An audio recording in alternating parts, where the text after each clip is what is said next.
Good morning. You listen to FloorDaily.net, and I'm Kemp Harr. This morning, my guest in High Point, North Carolina, is Jonathan Witt, who's Vice President with Oriental Weavers. Jonathan, how you doing?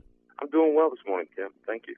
Good to be with you. I know you're in the middle of the market, and I couldn't make it this year. You agreed to be our correspondent. We'll talk a little bit about the show and a little bit about Oriental Weavers. The show started Saturday. You're kind of halfway through, and this show's twice a year, right? Yes, usually an April-October show, and it did officially start on Saturday, but one of the trends over the last couple of years, some of the larger retailers have been coming in earlier and earlier, so actually we had appointments starting last Wednesday. So Wednesday, Thursday, and Friday tend to be big days for us, and then Saturday is when it officially opens and you get more of the masses coming through the door. Now, several years ago, people were moving away from the High Point market and actually quit going. A little of the history on that. It's there because that's kind of the headquarters for the furniture market because, way back when, that's where furniture was made. It looked like it was dying off, and now it's come back. Talk a little bit about that, if you would. Sure. As you said, it was the headquarters for so many furniture companies and manufacturing facilities, and that's how High Point really got off the ground and became the furniture show for North America. And unfortunately, they really didn't have the infrastructure in place here to handle the show as it grew. So lots of us ended up renting houses. There was really no restaurants, no good transportation options. So it was tough for buyers. It was tough for vendors, but we don't mind. But it was tough for buyers to come, and you started to see that fall off. And the people that were in control of the market at that time tried to really step it up and do what they could to improve that situation. But it really became a softly attended market, especially when the Las Vegas furniture show started. People just started to gravitate towards, obviously, Las Vegas versus High Point, North Carolina, and it hurt them here for a while. That said, the group that runs the Las Vegas show came into town, and they bought up the majority of the buildings that are used for this High Point show and have really taken hold and done some major improvements, not only to the infrastructure of things, but also their marketing efforts and what they're doing to bring in buyers and interior designers. I have to give them kudos. They've done a great job, and this show is really back. The fortunate and unfortunate part is it's more shows for us because the Las Vegas show is primarily for Midwest, the West Coast dealers, and this show is more of a Southern and East Coast show. There's not a lot of overlap between the buyers that you see, but you get to see a lot of buyers, so they've done a nice job.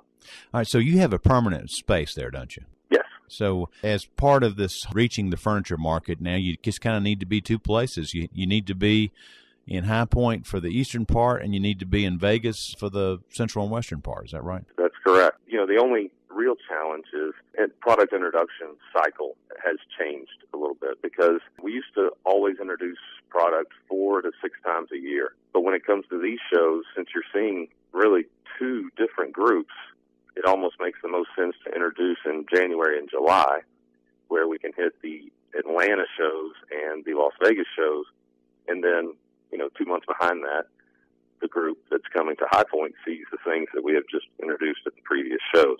So it's changed that cycle a little bit, but it's really a good show these days. Okay. Critical question everybody wants to hear is what's the energy level? What's the tone of the market? We know we just got out of this crazy shenanigan up in Washington with a shutdown. Has that toned things down? Talk a little bit about this market this week.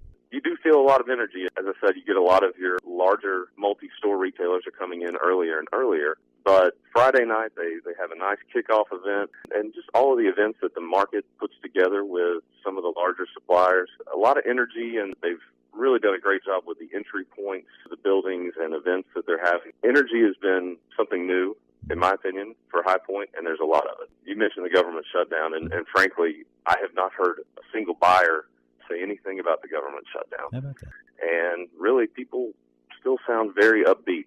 This year, first 9 months, has been very positive for Oriental Weavers and for our buyers based on the trends that we see. And I think people are cautious about comping against last year in this fourth quarter because the fourth quarter of 2012 was really a turning point, I think, for a lot of us. It was a good time. Let's talk about some macro trends that are affecting rugs. There's two, I think, big ones. One is the hard surface trend. People put a hard surface floor in. The next thing they need to do is buy a rug. And then the outdoor trend. Those are two areas that are really helping to step up the market, aren't they? Yeah, sure. Obviously, the hard surface trend has far and away been the biggest driver of the growth in area rugs really over the last 15 years. People invest a lot of money in hardwood or tile that they're going to put on the floor, and it's beautiful. And they may think they don't even want a rug because they don't want to cover up this investment that they made. But once you live with it for a little while, it becomes pretty evident that maybe the floor's too hard, too cold. There's an echo, different things that people always want a rug. And that's one thing that we as a company have always tried to reinforce to flooring retailers, that you should be offering a rug, because if you're installing hard surface, that consumer is going to buy a rug somewhere, and they should be buying it from you. Don't send them elsewhere. So it's still a huge opportunity for flooring retailers that aren't in the area rug business. It's something that needs to be taken advantage of.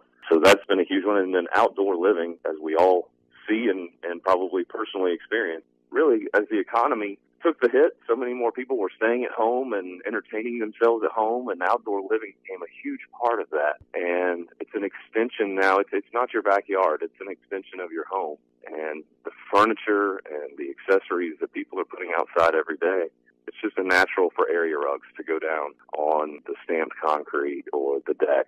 And that business really began almost more of some of the faux sisal looks that were very, basic beige, brown, black. And it's somewhat of a commodity business. We've taken that into some product categories where you have a lot of color, a lot of design, different texture, and at a great price. It's not a concern that if in 3 summers it's time to get a new rug, it's not a big deal. People have really gravitated to this outdoor market, and frankly, as we've added fashion to that business and different textural options, we've seen a trend where about 40% of our outdoor rugs are actually being used inside.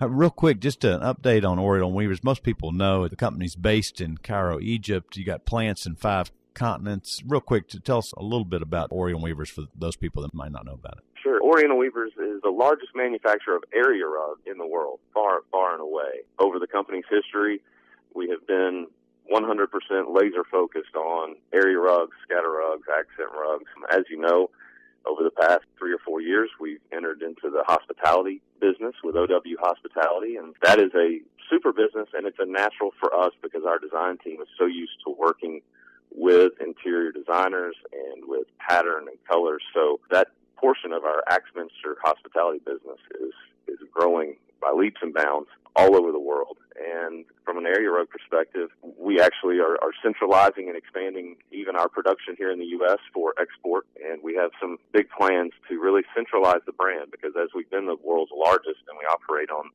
6 continents and have 17,000 employees, centralizing our marketing message globally had been a challenge. And in this environment, we know today that the globe is smaller and smaller, tied by one big fiber optic cable called the Internet. So we're taking the lead here, the U.S. team, to kind of rebrand and message the company around the globe. Well, Jonathan, I appreciate you spending time with us. So we've been talking to Jonathan Witt, who's Vice President at Oriental Weavers, and you've been listening to Kemp Harr and FloorDaily.net.